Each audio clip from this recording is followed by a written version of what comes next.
Yo, what's going on, fellas? It's your boy GZTV back with another video. We're pretty early in the morning. I'm kind of tired. I gotta wake myself up because I'm going to work out at 10:30, and it is 9:11 right now. We're gonna bust out 4 quick videos before I work out, and then we're gonna do an album review later. But anyways, let's talk about the movie at hand, Scream. We're making this a consistent thing. I'm telling you guys, Spooky Saturdays is going to be consistent. I think next weekend we're gonna review The Shining, but we have Scream right now. We're doing everything that's available in Fubo right now. But yeah, a lot of stalker vibes from the Ghostface killer. The stalker like slips up a bunch of times and almost gets caught. If you guys don't know what Scream's about, it's pretty much the main horror villain, Ghostface, the guy with the long like mouth. It was based off like an old painting, I believe. I think that's what they based it off of. Um, Acting is a bit dramatic in this movie. That is a con. It is definitely, I don't know, is it my least favorite out of the three? Most likely. My favorite is still Pet Cemetery. But, yeah. A lot of things get pretty personal in this movie. You know, the boyfriend of the girl in the beginning gets killed. The first killing is pretty dramatic, and I will say the killings are pretty good. It's a pretty suspenseful movie. I mean, most slashers are. The parents got home right after she dies. There's pretty horrific stuff that they find. Her hanging from a tree. His insides are like on the outside of his body. Um, and then the movie starts to introduce other characters like Sidney Prescott, um, Randy is the boyfriend of her, and there's some other characters I can't remember their name, but those characters aren't as important. Um, there's some romance aspects, which for a horror movie, I don't know. I'm not a huge fan of sexual things in a horror movie, but I don't know. Um, the city begins the investigation for Ghostface because the year before, actually, Sidney Prescott's mother got killed by Ghostface. So that's kind of crazy. Um, a lot of different movie genres are blended into this one. You got the crime aspects, you got the action aspects, you got the horror, you got the thriller aspects, which is pretty cool. This movie is pretty versatile in that aspect. Um, the area has had past troubles with the murders again, like Sydney's mother got killed the year before this. Um, Ghostface finds his next victim, or tries to, with Sidney Prescott. Ghostface goes for people who live in secluded areas, as I've noticed. You call the police, they're not going to get there in time because they're like out in the country, and that's his main targets. Weird censorship going on in the version I watched. I think the original probably has the uncensored, like the cuss words. It was kind of awkward to see them get censored out. Um, and Sydney got saved this time by Randy, who she thought was the killer. They convicted the wrong person, Randy.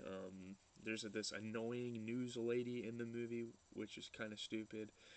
She gets nosy into people's personal life, which I guess teaches a lesson about celebrity life and the paparazzi and stuff like that.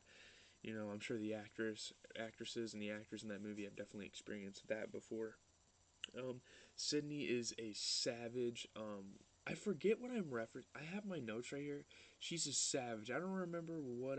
Oh, she punched the news lady in the face. That was pretty. That was definitely savage.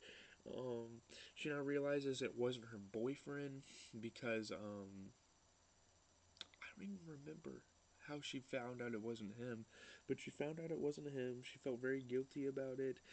Again, a lot of paparazzi in this movie. The news chasing them around. The idiots in their school were joking about the murders, which is definitely something that would happen in today's society still. Even with cancel culture, there's a bunch of like dark humor people that think they're quirky and make stupid jokes about things. But they, I mean, there were some girls in the movie I definitely wouldn't let gossip about me, considering how garbage their haircut was. Um, Sydney is going through an emotional battle with the news watching on her. She accidentally convicted her boyfriend and accused him of it, of trying to kill her.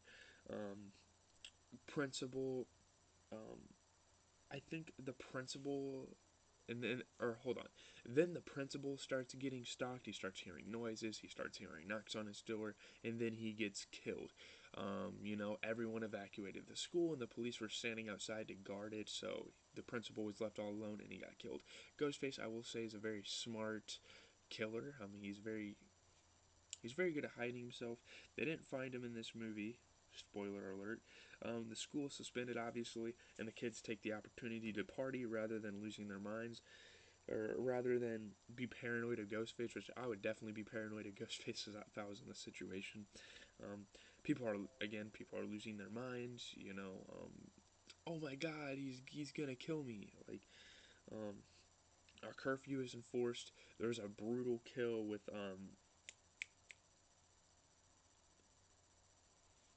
wait, is Billy? No, Randy, Billy.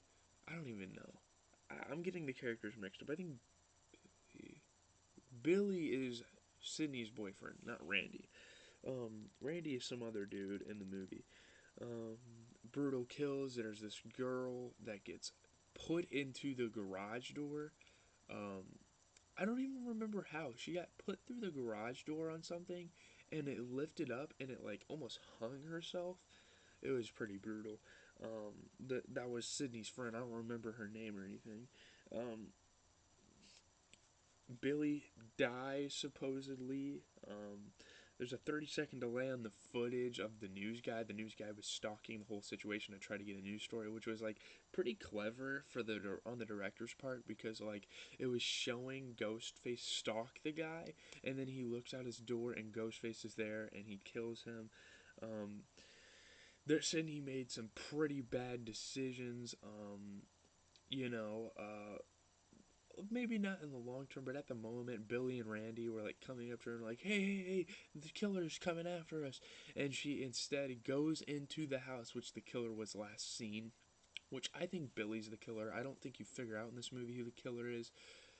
But yeah, the boys are psycho. They're either drunk, they're off some meds, they're on something. They have Sydney's father tied up. They're at this point in the movie. They're both in the kitchen of the house. I don't remember whose house this was, but they're in this house. It might be Randy's house or something. Um, and is that how the movie really ends? There was a cutoff in the version I watched, which was kind of stupid. I figured there was going to be some sort of resolution, which, if that's on the actual version, I mean, that's something to hold against this movie for sure. I mean, the ending was pretty garbage. But overall, I would say the movie's good. For 96 cinematography, it wasn't like the craziest. This definitely isn't a horror movie I'd put up with the greats, but it's a pretty fun horror movie, I guess. If you don't want to be too scared, but you also want like a Halloween type of experience, definitely watch Scream. That's I feel like that's something for you. I personally I do like to get scared a lot. I like the experience of it. I like the adrenaline flowing through my body. That's like the beauty of a horror movie, which Pet Cemetery brought. Child's Play kind of brought it, but not as much. I'm definitely gonna start watching some like movies that people find to be like some of the scariest of all time. I already watched Sinister. That's one of the scariest movies of all time, and I personally wasn't scared by it. I don't know what people are talking about. There's this movie on Netflix called like Veronica or something, which is like people like couldn't even make it through the movie or something like that. I don't know if that's true. I mean, scientifically, that's probably one of the scariest movies of all time. They said.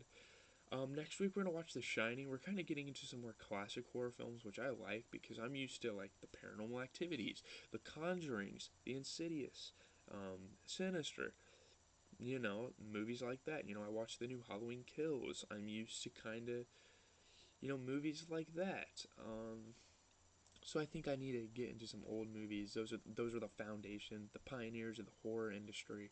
I definitely need to get into those, and I'm going to. The Shining is coming up, and that's seen as a classic horror movie. So I mean, hopefully you guys enjoyed the review. I mean, this movie is solid. I think it's better than Child's Play now that I think about it. I don't know though. It's kind of hard to say. Pet Cemetery is way separate of the rest of the pack, like over here, and they're like here. But I don't know if that's the right way to say it. I mean, Pet Cemetery's here and they're like here. Pet Cemetery's up here. But yeah, leave a like, comment, subscribe. Hopefully you guys enjoyed the review. I got 3 track reviews, one from Earl Sweatshirt, one from Freddie Gibbs and Jadakiss, and another from who is it? Kid Cudi and Willow. There's 3 track reviews, and then I'm gonna go work out, and then I'll be back later for I think I'm gonna listen to French Montana's record. So yeah, stay tuned for all the new music stuff. We're doing a lot.